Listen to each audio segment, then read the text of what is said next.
Hey guys, my name is KD. Welcome back to my channel, Life as KD. On today's video, I'm going to be showing you guys how I make my lobster and shrimp mac and cheese. If you're interested on how to make lobster and shrimp mac and cheese, then keep on watching.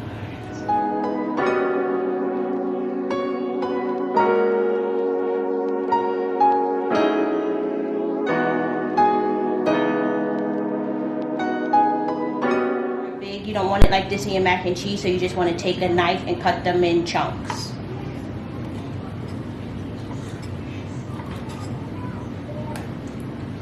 This is lobster meat. I'm also going to cut the lobster meat in smaller chunks so it will cook better in its mac and cheese.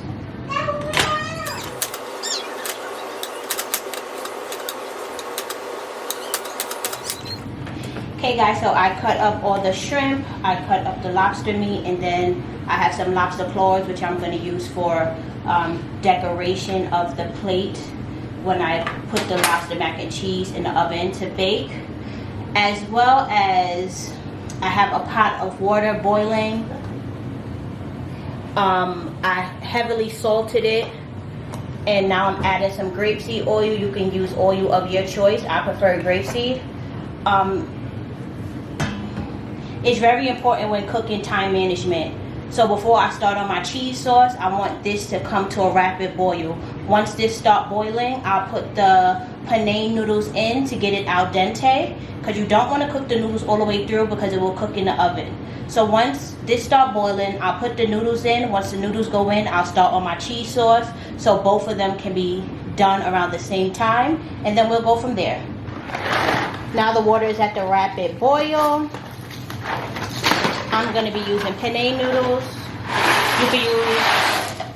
You can use whatever type of noodles you want. Some people use elbow, some people use the swirly ones.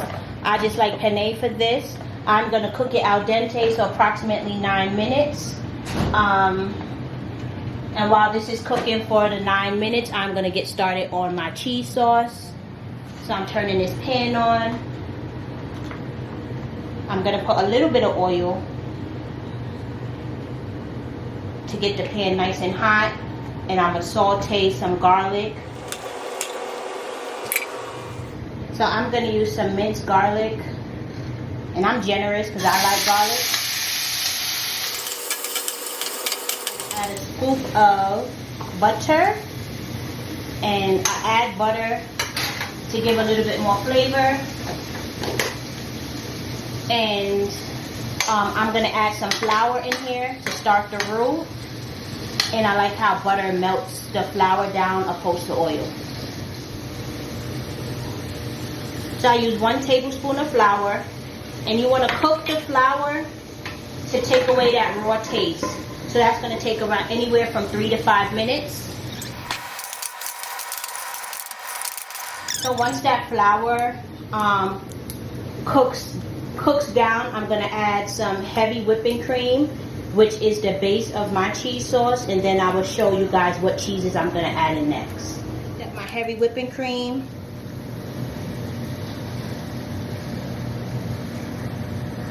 And I just eyeball, I don't measure, I just estimate how much cheese sauce I'm going to need for the sauce, and if I need to add more heavy whipping cream once I start adding the cheese, then I will. Okay, so the pasta is done al dente. I am going to drain the noodles.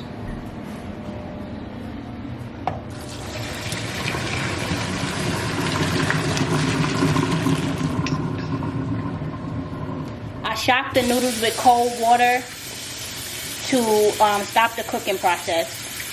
When you're cooking, you want to always make sure your hands are clean. Just a disclaimer I want to put out there. And as you see, when I was starting the sauce, butter and oil got on my stove. I have since cleaned that up. It's very important to clean as you go. So I'm going to start with some sharp. And I'm generous with the cheese. I like my cheese sauce cheesy.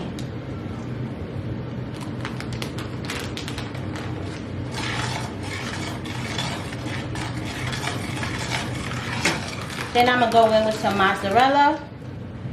And I just like the cheese pull that mozzarella give to all pasta dishes.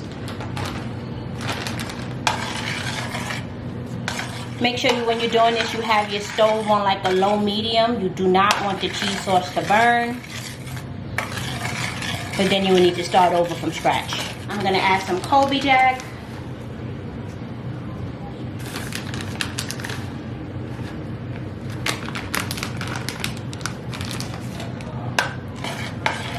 My single bag of shredded Parmesan, just to double triple check that there's enough Parmesan. I love the way Parmesan make this dish taste. It's essential to me. You can change the cheeses around to whatever cheeses you like. However, I would say not skip Parmesan. Add whatever other cheeses you want, but make sure you include Parmesan in that mix. So you see how cheesy this is? Perfect. So basically now I put the stove on the lowest that it can go.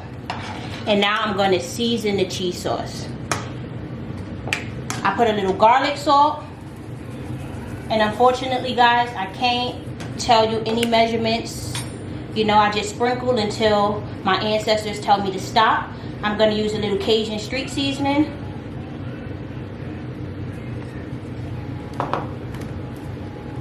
Some onion powder.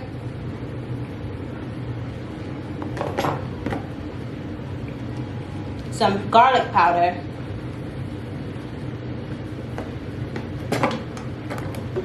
Oregano. And crunch it up in your hand to release those flavors. And a tad bit of seasoned salt. Remember, cheeses are already salty. Don't overdo it with the seasonings that include salt. Because I put garlic salt in it and I like garlic in my cheese sauce over seasoning salt, I put a little bit of seasoning salt. I'm also going to add some Old Bay to this. And I'm going to take this cheese sauce off the stove. I'm going to taste test it.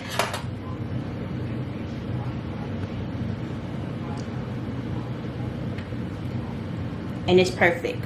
At this time, I'm going to preheat my oven to 425. And if you don't live in Colorado and live in a lower elevation, I would say preheat your oven to 350. Some things in Colorado do take longer to cook at higher elevation, or sometimes they cook uneven. I have noticed cooking on 425 is perfect for me. Okay, so I drained the noodles. I shocked it with cold water as I showed you guys previously. I'm going to lightly season the noodles with the same seasonings I seasoned the cheese sauce with.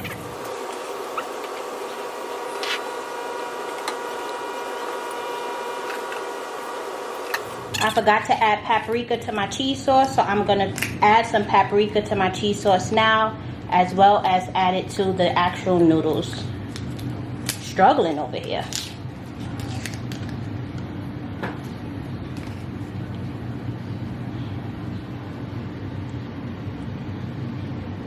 And paprika just helps give it color. If you don't like paprika, you don't have to use it. Now at this point, you want to pour your cheese sauce with your noodles. You see all that garlic that I used in the beginning, guys? It's like it dissolved, but it gives the cheese sauce so much flavor. And the reason why I use minced garlic instead of whole garlic, because I don't like the chunks of the whole garlic in this particular recipe. You already know this is going to be cheesy. You see that pull? That's what you want to see. If you don't pull at this point of the process, something went wrong during your cheese sauce making. And I also like to add the shrimp and the lobster. I add a little bit more than half because I always want to save some to top the top of the mac and cheese off.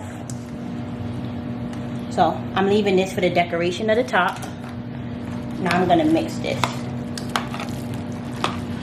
And you want to mix it good. You want that every time this mac and cheese is cut, someone gets a mouthful of seafood. You don't want to be stingy. And this is like such a great dish to make because you can make it to your liking. Some people use scallops. Me personally, I don't like scallops. I don't like the texture. You could use crab meat, lobster, shrimp, mussels, whatever you like. Clams, whatever floats your boat. I'm going to take some Pam and spray my bacon dish. Some people like to layer theirs. I don't. Because I feel sometimes with layering, everybody does not get seafood evenly. So right now, I'm just leveling out the seafood and the pasta to get a flat surface. Because I'm going to add some cheese and add the remaining of the shrimp and lobster meat to the top to make it pretty. So I can get a nice pretty picture for my thumbnail. And like if you're serving this for Thanksgiving or a birthday party, the finished product will look good. So I'm just gonna go back over with my cheeses again, the same cheeses I used, no particular order.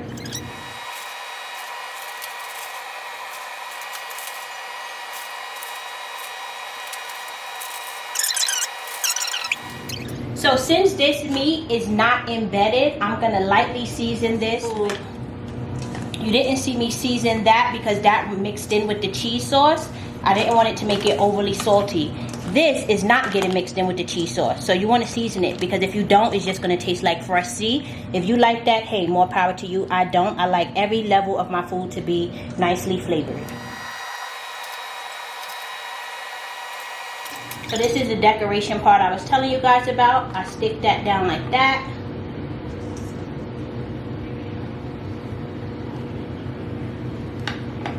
Stick that down like that. And I don't have a fourth one, so I'm just gonna stick this right in the middle. Oven just beat, so I am putting some foil paper over this.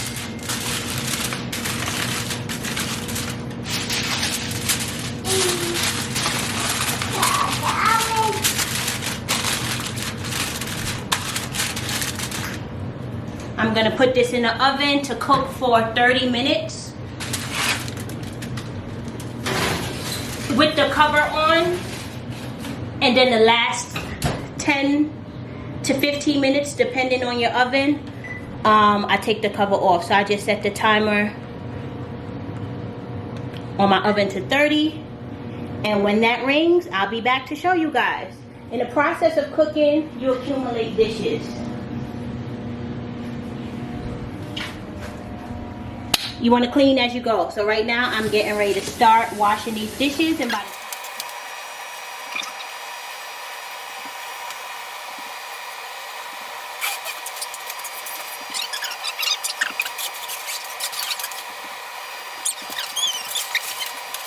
the oven is going off, is at that 30-minute mark.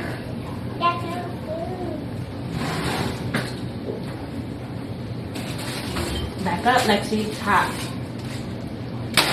So basically there's no eggs in this, so you know everything is cooked. Cheese releases oil, so and you see I put a thick layer of cheese on top. So at this point I'm gonna put this back in the oven. I'm gonna put the oven on broil to get this like a nice crispy top. When it's on broil, you guys, you need to watch it because broil can go from nice goldeny to burnt real quick. Second, please. Where's Daddy? A nice crust on top, not too dark, just right.